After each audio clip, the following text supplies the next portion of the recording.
Hi, welcome to the Urban Outdoorsman SoCal video. My name is Danny Milton. Today's going to be my initial review of the new GoPro Hero 11 Mini. So I've been using this camera now for about a week, putting it through its paces, doing a bunch of different testing with it, low light, wind tests, comparing it to the Hero 11, having it under the visor of my helmet, having it on the chin bar, also doing some testing with it on a chest mount. So I'm mainly using this camera right now for mountain biking, but hopefully once my shoulder is completely healed, I'll be able to get some surfing videos out and do a little hiking with it as well. Really quickly, I want to give a shout out to some of my channel supporters. They're going to be going across the bottom of the screen here. Also want to give a shout out to Gravity Bicycles. If you are in the LA or Orange County area, or maybe even farther away, and you're looking for a great shop that's very reliable, very quick, check out Gravity Bikes. I just had them do a service on my front fork and check some of my brakes and stuff like that, and they had it back to me in a couple of days. They're really great at doing all of that bike maintenance and getting your bike back to you as soon as they can. So this camera is supposed to be pretty much the same as the Hero 11 Black.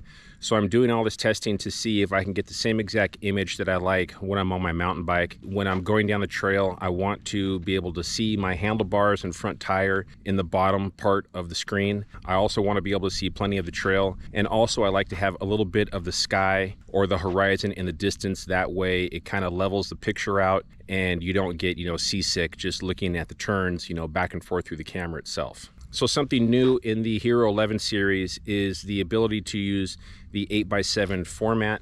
I've been using the 8x7 format to put the Mini in a couple different places, namely under the visor of my helmets. So especially for YouTube though, I usually do most of my videos in 16:9 aspect ratio. I'm also going to be doing a video in the future showing you guys all of the different places and ways I've been mounting this GoPro on the on my helmet, on the chin bar, under the visor, and the video formats I've been using to do that, to get that perfect scene.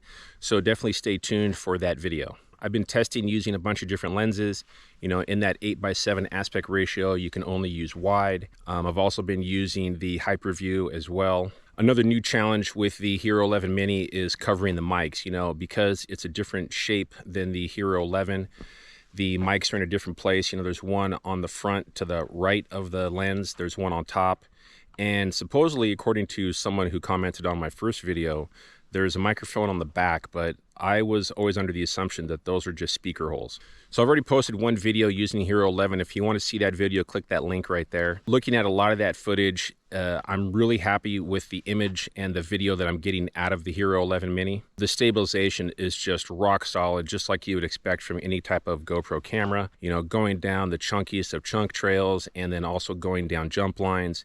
The stabilization is just amazing with this camera and the Hero 11 Black. One of the problems I have been having with the Hero 11 Mini though is that sometimes the camera is locking up. And typically in the past, if I had any type of GoPro 10, 9, 8, 11, whatever, if the camera locked up, basically what you would do is you would just pop open the battery door, pull a battery out, put the battery back in, close the door, and just power on the camera once again. That didn't happen too many times with the 10 or the 11. Luckily, I never lost any footage. Every time I've gone out to use the Hero 11 Mini, I've done a bunch of different spots. I'm in Aliso today at Santiago Oaks.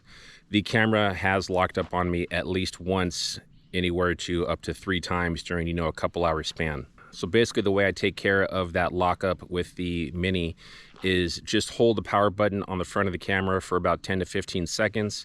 Once you release it, the camera usually cycles and turns back on. If it doesn't turn back on, just push that power button or the record button again, and usually the camera clicks right back on. And I haven't lost any of the footage that I was recording with the Mini 11, but usually at the end when I would go to turn the camera off is when it would lock up. Some of the video I got out of the Mini 11 for my first video, the sun was going down, it was kind of golden hour. I had the ISO set between 100 and 800, and it looked like some of the footage at the kind of golden hour time, the image was a little bit soft. The stabilization was still really good, but there was that kind of soft image on the ground. If you look at my handlebar, that's still pretty well in focus and detailed, but as we're going passing bushes and stuff like that, the bushes did look a little bit more blurry than normal, and the ground also just didn't have as much detail. So far on those really sunny days, the video has come out really good. I'm really happy with it. I've took it down to San Clemente, took it out to Aliso, Santiago Oaks, and the video image I'm getting out of it is just amazing. It's super crisp, super clear, I'm usually just running the camera at medium sharpness. I never add any sharpness, anything like that. I do color correct some of the images, but in all of the videos I'm showing you guys, there's no color correction. It's always raw footage unless I put on screen that I did do some color correction. You know, going down the chunky trails, going down the jump lines, the stabilization is great on this camera. Even in some of the low light footage that I got out at Santiago Oaks, the stabilization was really good. Sun was going down and the image was getting a little bit soft, but for the most part, the stabilization was really great. The one thing I am waiting for are some specific accessories for the GoPro Mini. You know, nobody that I can find on Amazon or eBay has made like a kind of foam wind slayer for it yet. GoPro hasn't made anything like that. For the GoPro Hero 9s and 10s, and it'll also fit on the 11, you have the silicone case. I like to run the silicone case over the cameras and have like dead cats or foam underneath it. That way that's blocking out all of the wind noise, but I haven't been able to find anybody selling anything like that just as of yet. Sometimes the Hero 11 Mini, just like every other GoPro in existence, sometimes it wants to connect to my phone, sometimes it doesn't. I will tell you that the first time that you take it out, you know, if you're going out for a bike ride and you're going to be connecting it to your phone a lot, turn the power button on and then connect it to your phone. Once you have it connected to your phone for that first time, then you can kind of power it off through the app. Usually after that, I'm able to connect to my phone just, you know, even if the camera's off, I'm able to pull out my phone, turn it on through the app, and then check, you know, settings and the video recordings I've made so far. Despite a couple of the small glitches that this camera, you know, and just GoPro in general have, it's still, as in my opinion, the best action camera out there. It's going to give you the best stabilization, the best image quality. So I've been doing a lot of videos on the DJI Action 3, and that camera's great, and it does a lot of things better than the GoPro does.